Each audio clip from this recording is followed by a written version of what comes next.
I always thought Nathan and I were meant to be. We were high school sweethearts, young, naive, and in love. I thought that love was enough to keep us together, that nothing could ever shake us. I was wrong. It all fell apart in an instant. One phone call, one moment, and everything I thought I knew about our life was shattered. I remember that day like it was yesterday. I was sitting at the kitchen table, sipping my morning coffee when the phone rang. It was Nathan's number, but there was something off in his voice when I answered. "Hey," I said, trying to sound cheerful. "What's up?" "Listen, we need to talk." Nathan's voice was tight, distant. Something about the way he said it sent a chill down my spine. I stood up, walking over to the window. "What's going on?" I've been thinking a lot, and I think it's time we both faced the truth," he started, the words tumbling out as if he couldn't stop them. "I've been in touch with Anna, and I'm leaving. I'm going back to her." My heart stopped. The air in my lungs vanished, replaced by a crushing weight. "Anna. Anna?" I repeated, my voice trembling. "Your first love?" "Yeah," he replied, his tone flat, like it was something he had planned for a long time. "She's always been there, and I've always had feelings for her. It's just, I can't ignore it anymore." I felt the floor beneath me tilt, my knees almost giving out. "So, all this time, you've been—" "It wasn't like that," he interrupted quickly. "I love you. I always have. But Anna, she's the one I should have been with." The words hit me like a punch to the stomach. I couldn't breathe. All the years we'd spent together, the plans, the dreams, it was all meaningless. He was leaving me for her.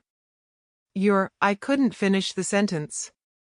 My voice faltered as tears filled my eyes. "How could you do this to me?" "I never meant to hurt you," Nathan said softly, but it wasn't enough. His apology felt hollow, like a last-ditch effort to ease his own guilt. "But I can't keep living a lie." "A lie?" I whispered. "You've been living with her in your heart this whole time, haven't you?" There was a pause on the other end of the line, and I could feel him searching for words. I thought I could move on, that I could be happy with you. But I was always holding on to the past." I gripped the edge of the kitchen counter, my knuckles turning white. "So, that's it? You're just gone?" "I'm sorry," he said again, but it was meaningless now. "I can't believe this," I muttered, my voice cracking. "You're choosing her over me?" "I'm not choosing you. I'm choosing what's real. Anna is what's real." The phone slipped from my hand as I stood there, my heart breaking. I wanted to scream, to beg him to stay, but something inside me told me not to. I couldn't beg for love anymore. I wouldn't. I spent the rest of the day in a daze, replaying the conversation over and over in my head. How had I not seen this coming? Nathan had always been distant, but I never thought he'd leave me for someone else. It wasn't just that he was leaving, it was the fact that he had always had feelings for her, feelings that I could never compete with. That night, I sat alone in our empty house, surrounded by memories. Our wedding pictures, our souvenirs from vacations, the little things that used to mean everything to me now felt like remnants of a past life. The man I thought I knew had betrayed me. I couldn't stay here, not with all the reminders of him, of the love I thought we had. I needed to leave. But I couldn't just run away from everything, from the wreckage he left behind. I had to rebuild. I sat on the couch, my mind racing with thoughts of what to do next. I wasn't going to let him have the satisfaction of seeing me crumble. I wasn't going to be the victim. A part of me wanted to call him back, to plead with him to change his mind. But that part of me was the old me, the one who had been so desperate to keep him. That version of me was gone. The only thing I had left was myself, and that was enough. I promised myself I wouldn't stay broken for long. The next day, I did something I never thought I would. I drove to his apartment, my heart pounding in my chest. I wasn't sure what I expected to happen, but I knew I couldn't keep hiding. I had to face him, even if it tore me apart. When I knocked on his door, it felt like a lifetime before he answered. When he saw me, his face softened, and for a moment, I saw the man I used to love. But it didn't last. "Nathan," I said, my voice steady but firm. "I need you to understand something. I'm not going to beg for your love. I'm not going to cry and plead for you to stay. You've made your choice." His eyes flickered with guilt, but he said nothing. "I hope you and Anna are happy together," I continued. "But I'm done. I'm moving on. And you're not a part of that anymore." I turned to leave, but before I could, he reached out, his voice desperate. "Please, don't go. I didn't want to hurt you." I met his eyes one last time, and for the first time, I didn't feel anything for him. No love, no longing. Just emptiness. "I know," I said softly, then walked away. As I left his apartment, I felt something shift inside me. The weight on my chest lifted, and for the first time in days, I could breathe. It was over. Nathan was gone. And now, it was time for me to start over. I didn't need him anymore. The first few weeks after Nathan left were the hardest of my life. I'd wake up in the mornings, my chest tight, as if the weight of what happened was still pressing on me. No matter how many times I tried to push the pain away, it always came rushing back. The betrayal was a constant echo in my mind. His words, his abandonment, they followed me, haunting my every move. How could I have been so blind? How did I not see this coming? But, in the end, I had no choice but to keep moving forward. I couldn't let myself stay in the wreckage of the past, even though that was where I wanted to be. So, I focused on what I could control, my career. I threw myself into work like it was the only thing that could save me. Every project, every meeting was a distraction, a way to silence the thoughts swirling in my head. Clara was there for me, of course. She had always been my rock, the one person who saw me for who I really was. We'd met years ago, and I don't think I could have survived the last few weeks without her. When I'd cry, she'd let me cry until I was all out of tears. When I was angry, she'd listen to me vent, no judgment, no interruptions. "You know, you don't have to keep it all in," Clara said one afternoon as we sat in a small coffee shop, sipping our drinks. "It's okay to let yourself feel, to not be okay for a while." "I don't know how much more of this I can take," I said, staring at my coffee, watching the steam rise from the cup. "I keep thinking that maybe I'll wake up and this will all just be a bad dream. But then I remember, it's real." "I know," she said softly. "But you're not alone. You don't have to carry all this by yourself. You have me." I looked at her, appreciating the sincerity in her words. I didn't know what I'd do without her. Still, as much as she was helping me, I could feel a part of me shutting down, a part one wasn't sure how to reach anymore. A week later, Clara convinced me to go to a social gathering. You need to get out, have some fun. Even if it's just for a few hours, she insisted. Just go. You deserve to live again. I was hesitant, but I agreed. I figured it would be good to get out of my head for a bit. We arrived at a friend's house, the kind of casual gathering where people mingled, and loud laughter filled the air. The crowd was mostly strangers, people I didn't know well. But Clara didn't mind introducing me to everyone, dragging me from one conversation to the next. It was then that I saw him, Jack. I hadn't seen him in years, not since high school. He was a soldier now, a career Nathan had always mocked.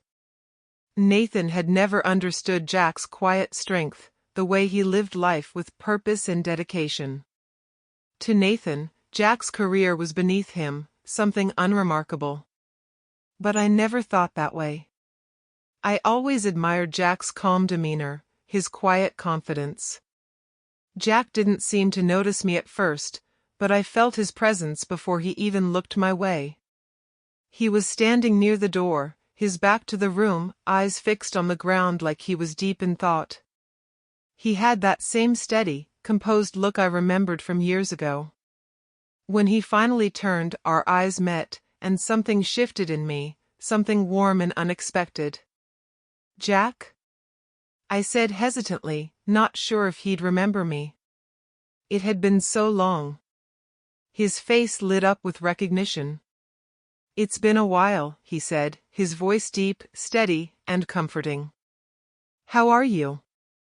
I'm doing okay, I said, unsure of how much I was willing to admit.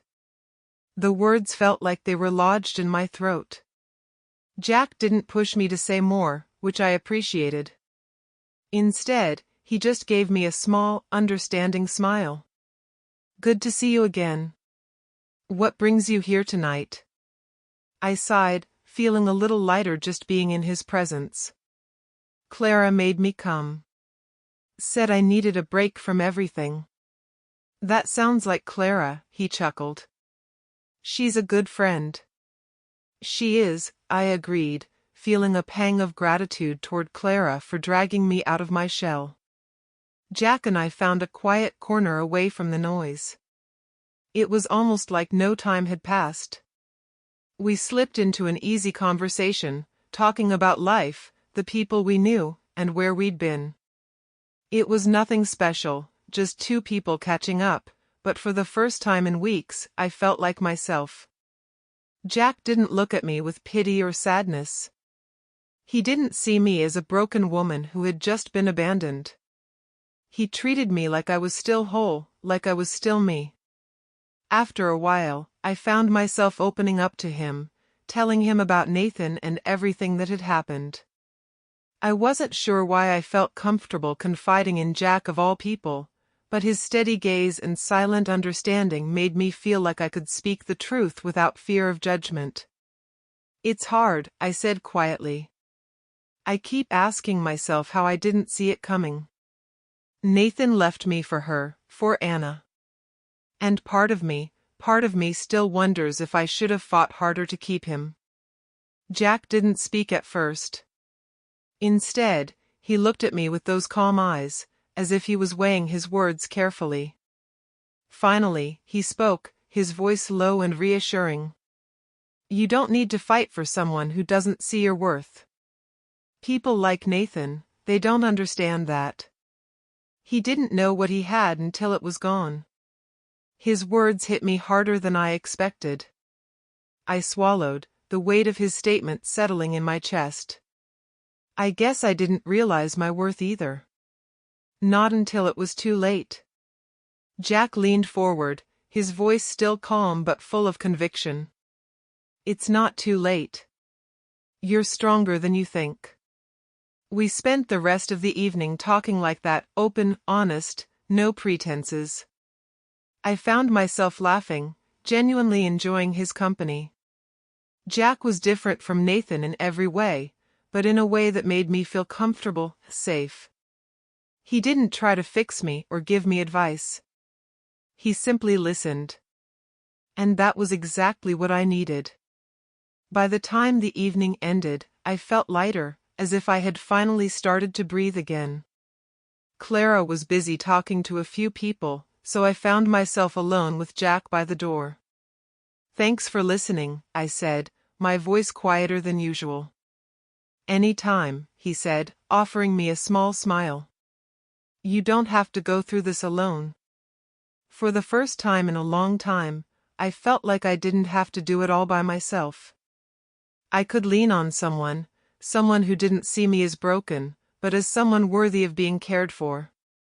As we parted ways, I couldn't help but think that maybe, just maybe, this was the beginning of something new. Something I wasn't sure I was ready for yet, but something I was open to. Over the next few weeks, Jack and I spent more time together. It wasn't anything planned, it just happened naturally. He'd text me every now and then, checking in or suggesting something simple like grabbing coffee or going for a hike. And I always found myself saying yes. Maybe it was because I needed the distraction, or maybe it was because, for the first time since Nathan left, I felt like I was with someone who actually understood me.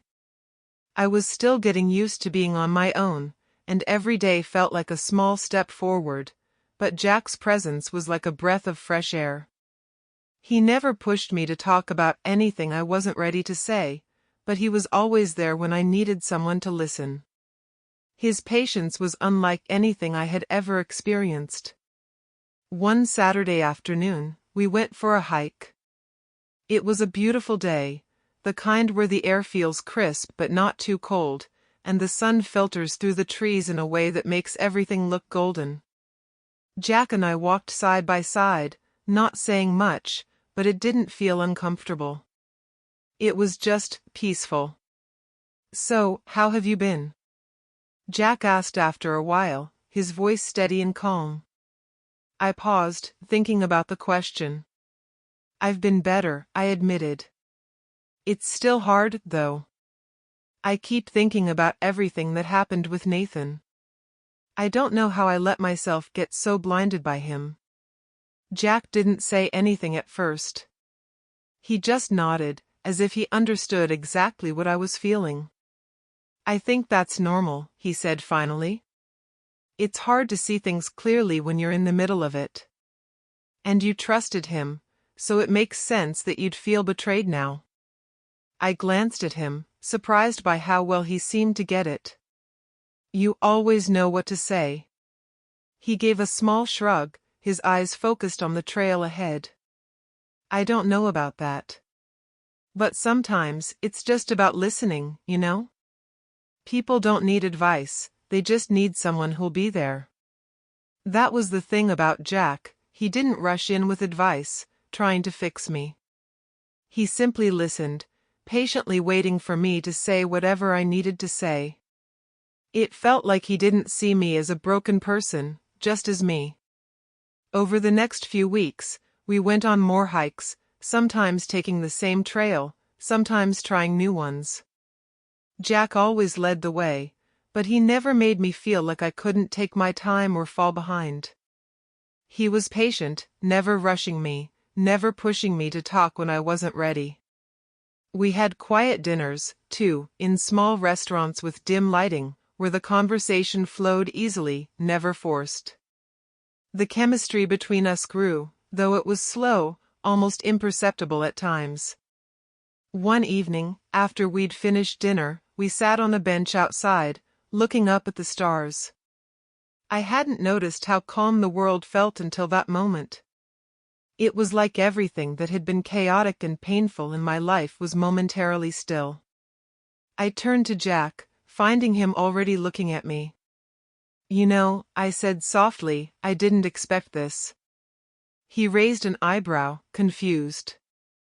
"Expect what?" "I didn't expect to feel comfortable around anyone again," I confessed, the words slipping out before I could stop them. "After everything with Nathan, I thought I'd be too damaged to be around anyone. But with you, it's like I can breathe." Jack didn't say anything for a moment, but his expression softened. I'm glad. You deserve to breathe, to feel free. You're not damaged.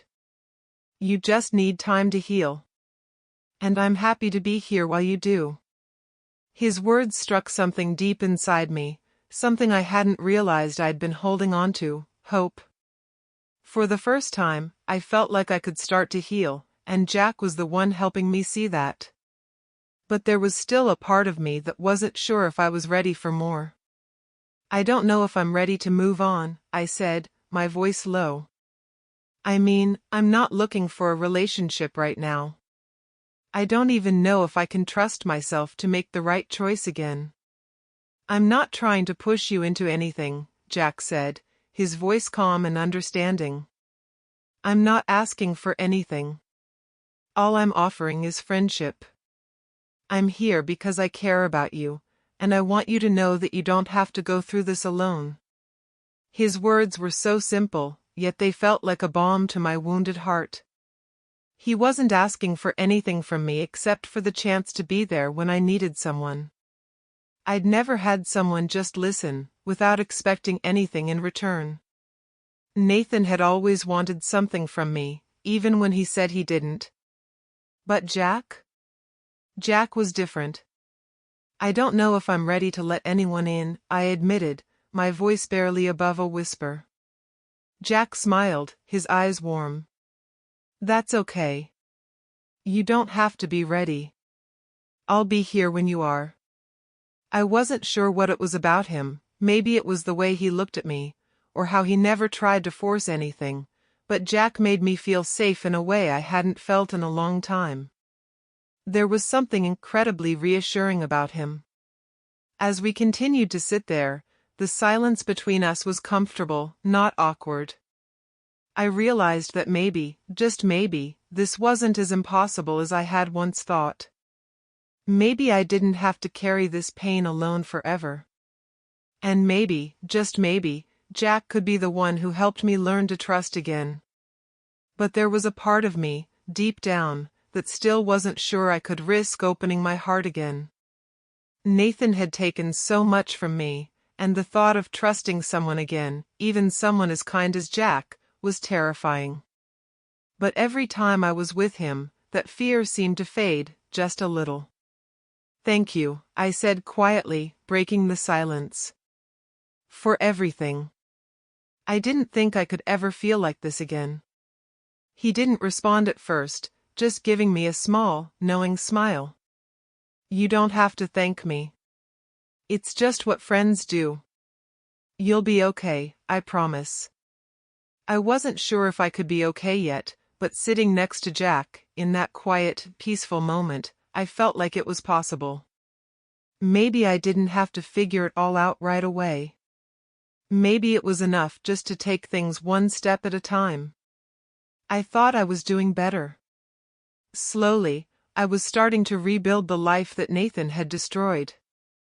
I had my career, my friends, and Jack, who had become a constant presence in my life. Every time I thought about moving on, I felt a little more at peace. I felt stronger. But then, the news hit me like a punch to the gut. Nathan and Anna were engaged. The words were like a physical blow, and for a moment I couldn't breathe. I stared at the text message on my phone, as if the words would change if I looked at them long enough.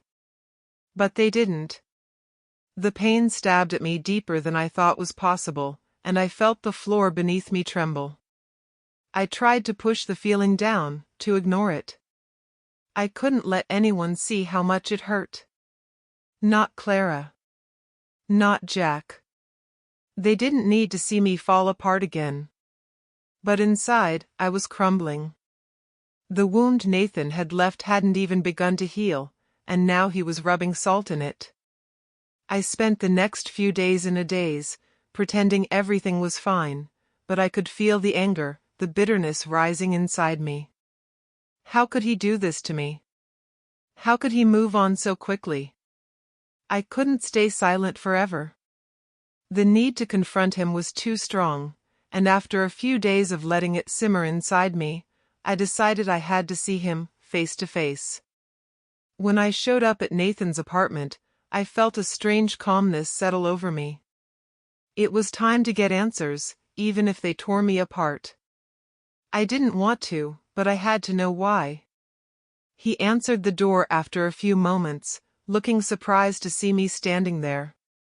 His eyes immediately went to the floor, but I didn't give him the satisfaction of seeing me hesitate. "Nathan," I said, my voice cold and steady.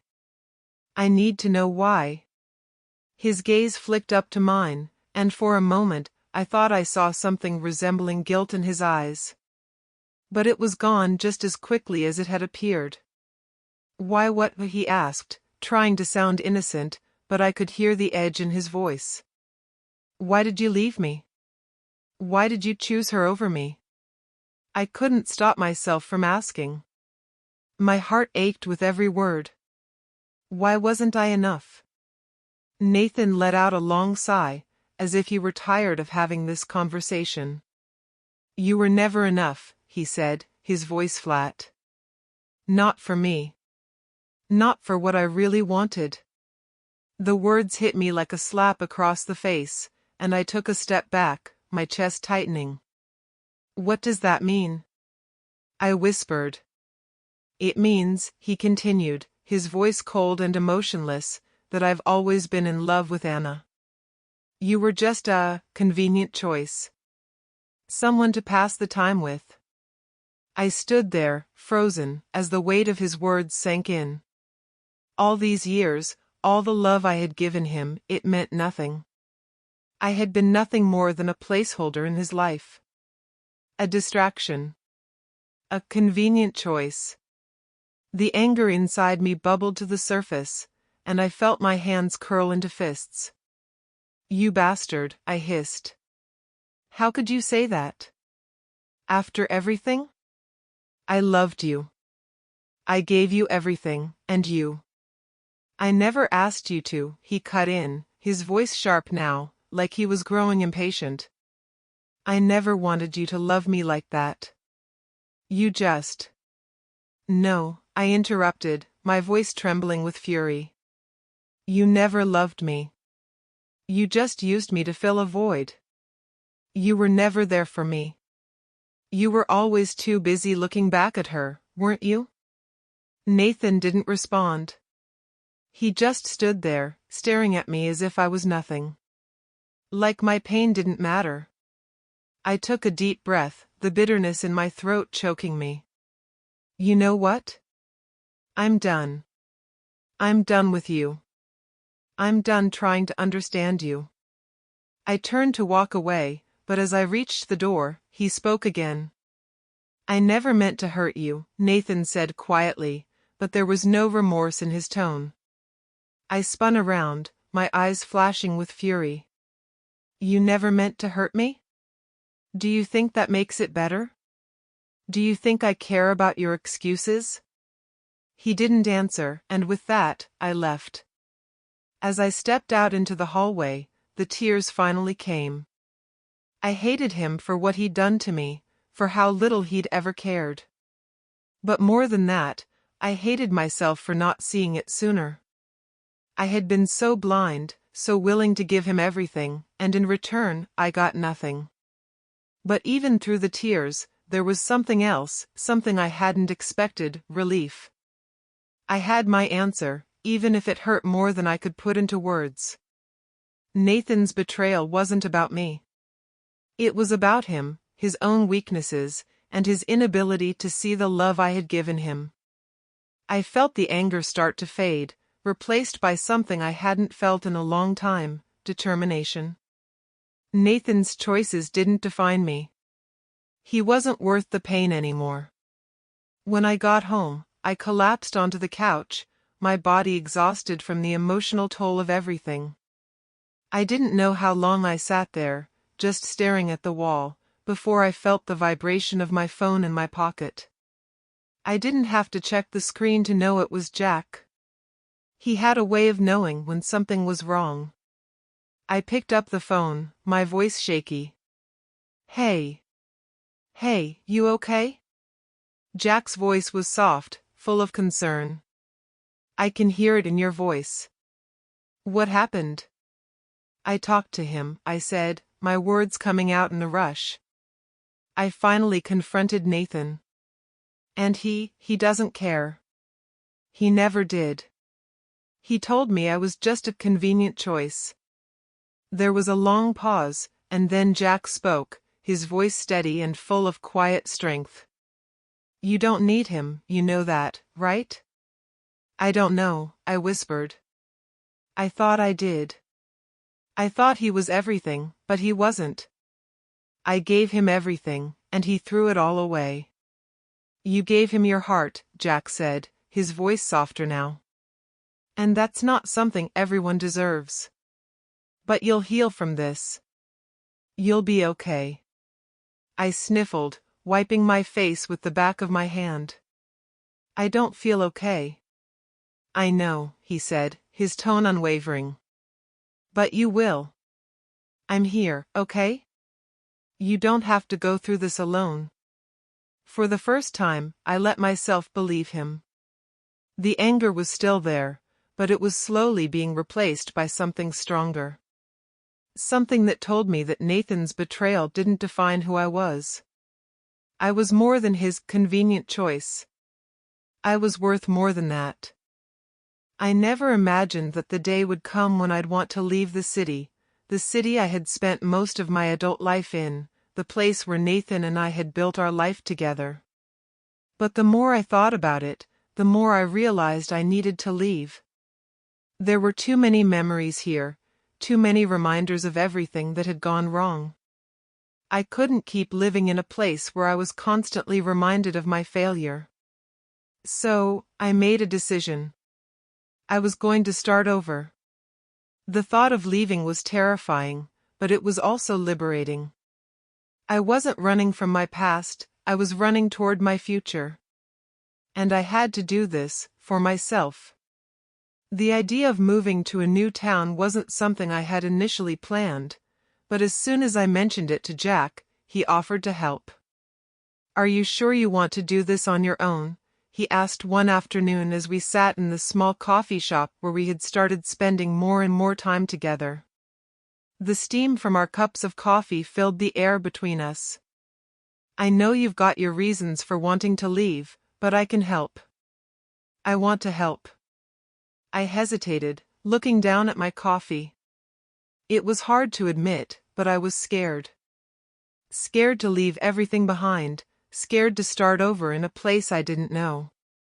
But more than that, I was scared to admit how much I had come to rely on Jack. I don't want to drag you into this, I said quietly. I've already asked a lot from you. Jack gave me a small, reassuring smile. You haven't asked for anything. I'm here because I care about you. And because, if it were me, I'd want someone to help. It wasn't just his words, but the sincerity in his voice that made me realize he wasn't just being polite. He meant it. And that made it easier for me to admit the truth. Okay, I said finally, meeting his gaze. I'd like your help. And so, we began planning. Jack didn't just offer to help me find a place to live, he became my partner in this process. He drove me to small towns, showing me places I would have never thought to look on my own. We spent hours together, visiting apartments, asking questions, and discussing what kind of place I wanted. Jack's steady presence was a comfort, and for the first time in a long while, I didn't feel alone. I watched as Jack dealt with each landlord, always calm and respectful, always making sure I felt comfortable with each decision. It was strange, he was so different from Nathan in every way. Where Nathan had been impatient, even dismissive at times, Jack was patient and thoughtful. One evening, after a long day of apartment hunting, we sat in a small diner, sharing a quiet meal. The weight of the decision to move finally felt like it was lifting, and I could breathe a little easier. I think I found the place, I said, setting my fork down and looking across the table at Jack. He raised an eyebrow. Really? Yeah, I said, nodding. It's small, but it's perfect. I can see myself living there. Jack smiled, leaning back in his chair. I'm glad you found a place. But I'm even more glad that you're taking control of your life again. I smiled faintly, the compliment hitting me harder than I expected. I didn't think I could do it, I admitted. It's like, for so long, I just let everything happen to me. I never made any decisions for myself. But now I'm finally taking control.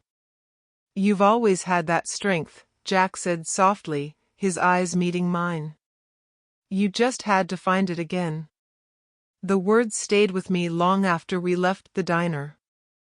I hadn't realized how much I needed to hear that, how much I had been doubting my own ability to move forward. But with Jack by my side, it didn't seem so impossible anymore.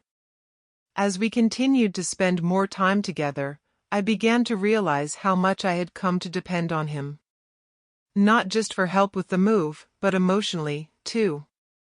There were moments when we'd sit together in silence, and I would feel like the weight of the world had been lifted, just by his presence. He didn't pressure me to talk, he didn't try to fix things. He just was there. And somewhere along the way, I found myself looking forward to seeing him. I realized that I was starting to care about him more than I should. But the fear lingered, the fear that I wasn't ready for another relationship, that I was still too broken to give myself to someone else. You don't have to do this alone, you know, Jack said one evening, his voice low as we sat on the couch in my new apartment. It had been a few weeks since I moved, and every day felt like a new challenge. The apartment was small, but it was mine. I'll be here. But I can't make you open up. I just want you to know I'm not going anywhere. His words were simple, but they cut through the layers of fear and doubt I had built around myself. I realized that Jack wasn't just offering help, he was offering something more. Something I hadn't allowed myself to accept for so long, trust. But I still wasn't ready. I wasn't sure if I ever would be. Nathan's betrayal had left deep scars, scars that I wasn't sure I could ever fully heal. I wasn't sure I could risk letting someone else into my life, into my heart. I don't know if I'm ready, I said, my voice barely above a whisper. I'm not going anywhere, Jack repeated, his hand resting gently on mine. You don't have to be ready yet. I'm not asking for anything. His words wrapped around me like a protective blanket, and for the first time in a long time, I didn't feel so alone. I didn't know what the future held, or what would happen between us. But I knew one thing for sure, I was finally starting to find my own strength again. With Jack by my side, I didn't feel so broken. And for the first time, I began to believe that maybe, just maybe, I could learn to stand on my own 2 feet again, without needing anyone to validate my worth. I never expected Nathan to come back. After everything that had happened, after the way he'd torn my heart apart, I figured he would simply disappear into his new life with Anna. But then one afternoon, as I sat in my apartment trying to enjoy a quiet moment, my phone rang. I saw his name on the screen, and for a moment I couldn't breathe. I didn't know whether to pick it up or to let it ring. I hesitated for a long time before answering. Hello? I said, my voice sharp. It's me. Nathan's voice came through the phone, low and unsure. I know this is unexpected, but I need to talk to you. Can we meet? I didn't say anything for a long while, the silence between us heavy with years of unspoken words. Finally, I spoke. What could we possibly have to talk about, Nathan? I've made a huge mistake, he said quickly. I know I hurt you, and I know I can't change the past, but Don't, I interrupted, cutting him off. Don't even start. I'm not interested in your apologies, Nathan. You don't get to come back into my life just because it's convenient for you now. I just need to see you, he pleaded. Please, let's talk. In person. I owe you that much. I could hear the desperation in his voice, the familiar pleading that used to be enough to make me crumble. But this time, it didn't work. I wasn't the same person I had been when he left. I wasn't the woman who had begged for his love, the one who had let him take everything and give nothing in return. I'll meet you, I said, my voice cold. But I'm not doing this for you. I'm doing this because I need closure. You don't get to keep me hanging on. I met him at a small park, the same place we had spent hours together when we were younger. But now, the place felt different, almost foreign. I didn't recognize it like I once had. Nathan was standing by the old oak tree, his posture tense as if he wasn't sure how to approach me. He took a few steps toward me when he saw me, his eyes filled with regret. I'm so sorry, he began before I even had a chance to speak. I was selfish. I didn't realize what I had until it was gone. Don't, I said, holding up a hand to stop him. Don't try to play this like you're some kind of victim. You made your choice. You chose Anna. And you knew exactly what you were doing when you left me. I don't need your fake remorse. Nathan's face fell slightly, but he quickly masked it with a look of frustration. I wasn't myself back then. I thought I could make it work with you, but it was always her, always Anna. You were just what? I snapped, my voice rising with anger. Just someone to pass the time with? Is that what I was to you? A placeholder? A stopgap until you got the one you really wanted? He opened his mouth to speak, but I didn't let him. You know what, Nathan? It doesn't matter anymore. It doesn't matter how sorry you are, because I'm done. I've been done for a while now, and you're too late. You don't get to come back and act like you can fix this. His face twisted with frustration. I made a mistake. I want you back. I'm asking for another chance. Please, don't let this be the end. I could see the desperation in his eyes, but it didn't move me anymore. It was the same pattern I had seen countless times before, his words full of regret, but never backed by real change. You want me back? I said, my voice low and steady. What exactly would you be offering me? The same empty promises? The same selfishness you showed me when you left? I gave you everything, Nathan, and you never saw me. You never valued me for who I was. You only saw what I could give you. His eyes narrowed as if he didn't fully understand what I was saying. You're acting like I don't care about you. I do. I always have. No, I said, shaking my head. You cared about yourself. You cared about what made you happy. And when I stopped being the person who fit into your perfect little picture, you tossed me aside without a second thought. There it was, the truth, laid bare for both of us to see. I had spent so long convincing myself that Nathan had loved me, that he had just been confused. But in that moment, I realized the truth. He had never really loved me the way I thought he did. He had been selfish, manipulative, and blind to the love I had given him. You don't get to come back and fix things now, I said firmly. It's too late. You don't get to undo what you did. I've moved on, Nathan. And I'm better off without you. I took a step back, preparing to walk away. But before I could turn, Nathan's voice called out to me, filled with a final plea. Please, don't do this. I'm sorry. I made the worst mistake of my life. I turned to face him one last time. You made your choice. And now, you'll have to live with it. I'm done being the woman who waits for you to decide what you want. I deserve more than that. With that, I walked away, and for the first time in a long time, I didn't look back. I felt lighter with every step, the weight of his lies finally lifting off my shoulders. As I walked down the path, I felt Jack's presence behind me, his quiet strength beside me. He didn't say anything at first, he didn't need to. I could feel his support without him speaking a word. You okay? Jack asked softly as we walked side by side. I looked up at him, the tension in my chest starting to ease. Yeah, I said, my voice steady. I'm finally free. And for the first time, I believed it. Nathan's hold over me was broken. And with Jack by my side, I knew that I could keep moving forward. Life with Jack continued to unfold in unexpected ways.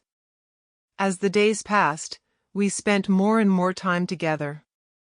At first, it had just been about me getting back on my feet, but now, it was different. He was no longer just the steady presence I leaned on when I needed someone. Jack was becoming something more, something real. We'd go for long walks, talk for hours, and just be in each other's presence. Jack wasn't pushy, never rushed me into anything. He let me set the pace, but always showed up when I needed him. His calmness was like a balm to my soul, and I found myself enjoying the simplest moments with him more than I had ever thought possible. There was something about him that made it easy to forget the pain of the past. With Jack, I felt safe. He was strong in ways Nathan never was, emotionally, physically, and in the way he treated me. He wasn't afraid to show vulnerability when needed, and he was unafraid of my past, of the scars I carried. He didn't try to fix me. Instead, he simply accepted me, and that acceptance made me believe, for the first time in so long, that I deserved to be loved. One night, after a quiet dinner at my apartment, we were sitting on the couch. The TV was on, but neither of us was really watching it. I could feel Jack's gaze on me, and when I met his eyes, he looked at me with such sincerity that it took me by surprise.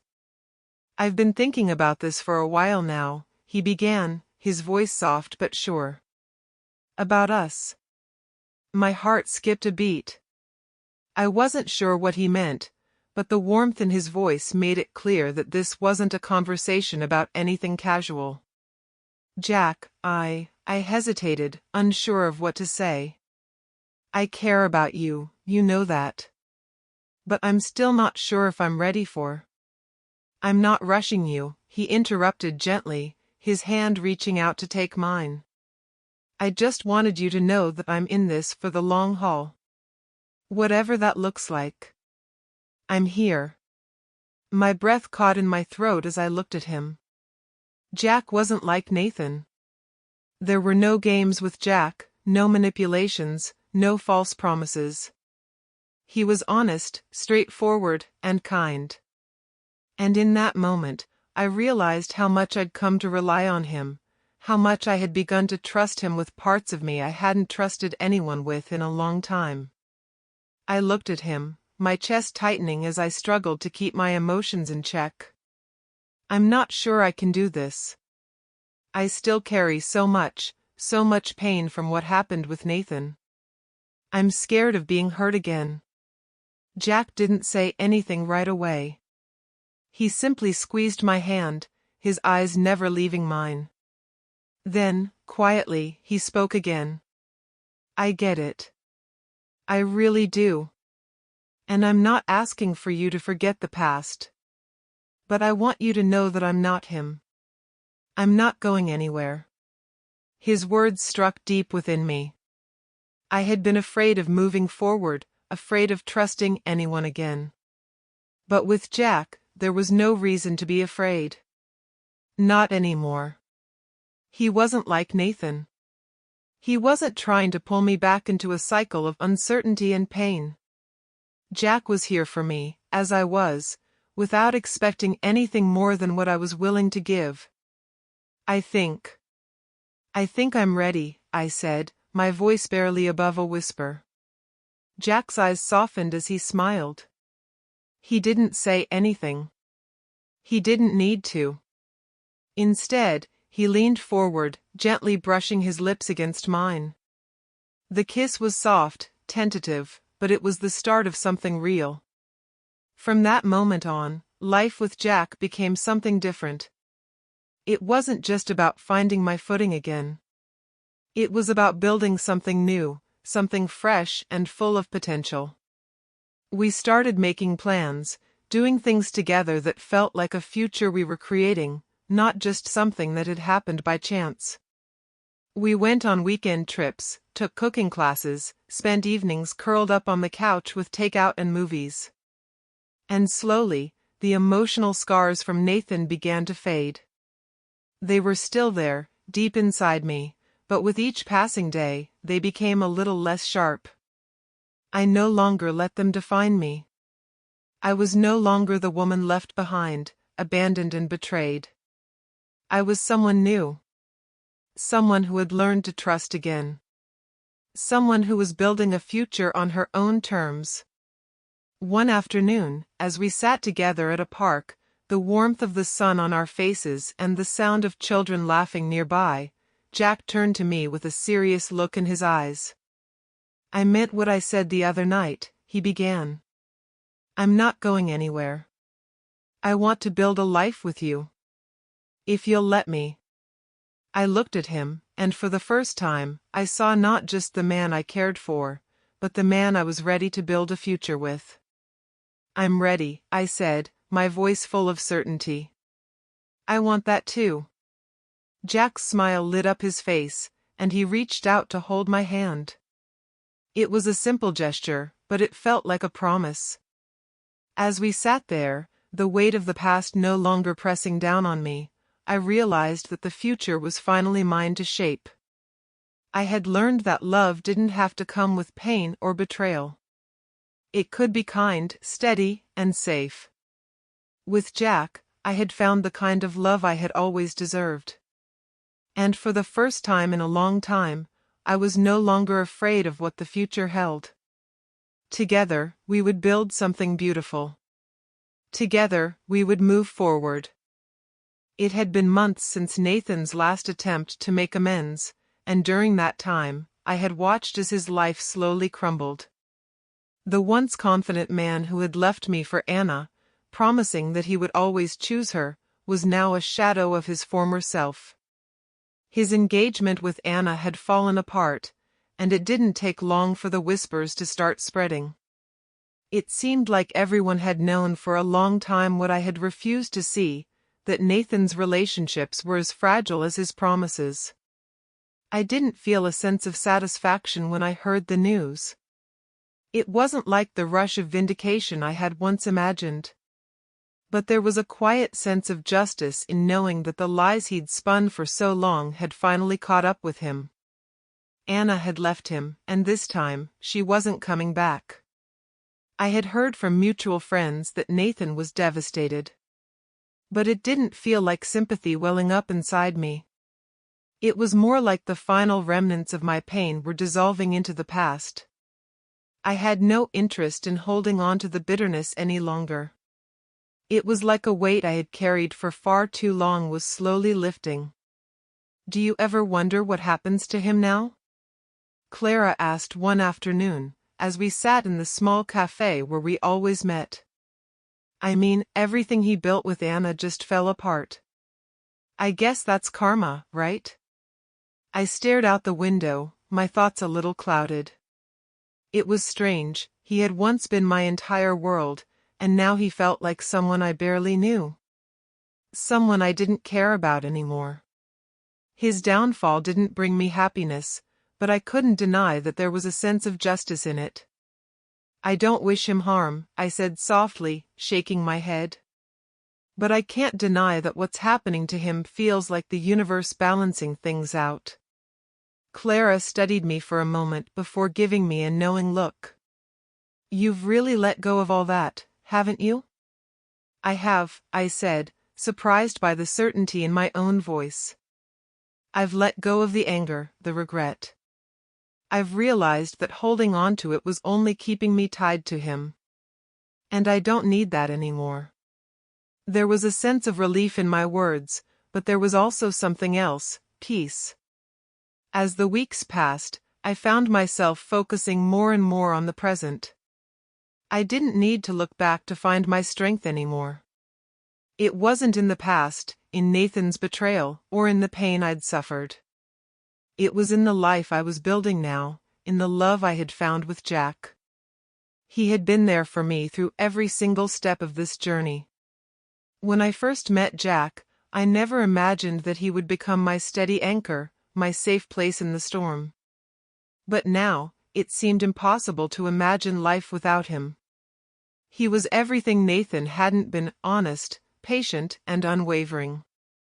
One night, as Jack and I sat on the porch of my new house, looking out over the quiet neighborhood, I felt something inside me settle. We had been talking about future plans, about what we both wanted in life, and for the first time in a long time, I felt like I was exactly where I was supposed to be. "I can't believe how far we've come," I said, my voice filled with wonder. A year ago, I would have never imagined this. I was so lost, so stuck. Jack smiled, his arm casually draped over the back of the chair. "You've come a long way. You've rebuilt your life from the ground up, and you did it on your own. I just got to be here to witness it." I looked over at him, my heart full. "I couldn't have done it without you. You're the one who's been there for me when I needed someone. I don't even know how to thank you for that." "You don't have to thank me," Jack said, his voice soft. "I'm not going anywhere. You've become my home, and that's all that matters." There was something so simple about that statement, but it made my heart swell. This was the kind of love I had always deserved, the kind that didn't come with betrayal or lies, but with trust, patience, and understanding. I leaned my head against his shoulder, feeling the weight of the day fade away. We didn't need to say anything more. There was no need for grand gestures or dramatic declarations. We had everything we needed right here, in this moment. As the months passed, Nathan's reputation continued to fall apart, and I heard less and less about him. The people who had once spoken so highly of him now seemed embarrassed by his actions, and it wasn't long before he disappeared from the circles we both used to run in. I couldn't say I felt bad for him, but I wasn't angry anymore. What happened to him wasn't my responsibility. It never had been. I didn't dwell on it. Instead, I focused on what I could control: my life, my future, and the love I was building with Jack. One evening, after a quiet dinner, Jack and I took a walk down the street, hand in hand. The stars above twinkled in the sky, and the world felt so peaceful, so still. It was a perfect moment, the kind I used to think would never come. But here I was, walking alongside the man who had become everything I had ever needed. "I never thought I could feel this way again," I said, looking up at Jack. "I didn't think I could trust anyone after everything with Nathan." Jack stopped walking and turned to face me. He gently tucked a strand of hair behind my ear. "I'm glad you took the chance. Because I'm not going anywhere." I smiled, my heart swelling with emotion. "Neither am I." And as we stood there, surrounded by the quiet of the night, I realized that I had finally found my peace. Nathan was a part of my past, but he no longer held any power over me. I was free. Free to love, free to live, and free to create the future I had always wanted. With Jack by my side, I knew that no matter what came our way, we would face it together. We started walking again, hand in hand, toward our future. A future that was no longer defined by the past, but by the love and strength we had built together. And as I looked up at the stars above, I couldn't help but smile. I had found my way, and I had found my home. It's hard to believe how far I've come. Sometimes, when I find myself lost in thought, I can't help but reflect on everything that's happened, the heartbreak, the betrayal, the pain. I remember it all vividly, but in a strange way, it feels like it happened to someone else. The woman I was, clinging to the remnants of a relationship that had already been destroyed, seems like a distant memory. And I don't carry that version of myself with me anymore. The past isn't something I have to hold on to anymore. It's a chapter I've closed, and while I've learned so much from it, I no longer let it define who I am. Nathan's betrayal still stings when I think about it, but it doesn't feel like the wound it once was. I've healed in ways I never thought possible, and a lot of that healing has come from the love I've found in the most unexpected of places. Jack. When I first met him, I never imagined he would become my anchor. At the time, I was a woman drowning in the wreckage of my past, unsure if I would ever be able to trust again. Jack didn't rush me, didn't try to push me into anything I wasn't ready for. He was patient, understanding, and kind. And somehow, without even realizing it, he became the person I leaned on when I needed to find my footing again. The man I once thought I could never love again showed me, in the most gentle way possible, that love doesn't have to hurt. Love can be steady, secure, and most importantly, it can be a partnership where two people build something beautiful together. Jack and I have become stronger than ever. Our relationship is built on trust, something I didn't even know if I could ever offer again. But with him, I feel safe. I feel valued. I feel like I am enough, just as I am. We've learned together. Learned to laugh again, to dream again, to create a life that's ours. There's a deep sense of contentment that I never expected to find, especially not after everything Nathan put me through. But with Jack, I've found peace. I look at my life now, at the future we're building together, and I know that I'm exactly where I'm supposed to be. We've talked about the things we want to do, places we want to visit, dreams we want to chase. I no longer look back at the pain I went through with regret. I look back at it with gratitude, because it taught me everything I needed to know about myself. It taught me that I am capable of love, capable of healing, and most importantly, capable of moving forward. The woman I am today is nothing like the woman I was when Nathan left me. She is stronger, wiser, and more in touch with who she is. I've learned that I am worthy of real love, not the kind that is conditional or built on lies, but the kind that is unconditional, honest, and pure. Jack has been by my side every step of the way. He's helped me see the woman I've always been, even when I couldn't see it for myself. And for that, I will be forever grateful. As I sit beside him now, watching the world go by, I realize how much I've changed. I've come so far from the place I was when I first started this journey. I've forgiven myself for the mistakes I made, and I've learned that it's okay to not have all the answers. What matters now is the life I'm creating with Jack, the life that is full of love, laughter, and hope. I don't have to live in the shadow of my past anymore. I'm living in the light of today, of the person I've become and the person I continue to grow into. Jack turns to me, his hand reaching for mine. We don't need to say anything. There's no need for words, because in this moment, everything we've been through has led us here, to each other. And that's all that matters. We're doing good, aren't we? I ask, my voice soft, filled with a warmth that comes from knowing I've found my place in this world. He smiles, squeezing my hand. Better than good. And I realize he's right. We are better than good. We're building something real, something lasting. The future is ours to shape, and I'm no longer afraid of what comes next. We look forward, together, toward the future we've dreamed about. A future where the past no longer defines us, and where the love we share becomes the foundation for everything that comes after. And with that, I walk forward, hand in hand with the man who has shown me that love doesn't have to be a battlefield. With Jack, I've found peace, and with him, I know that no matter what comes next, we will face it together.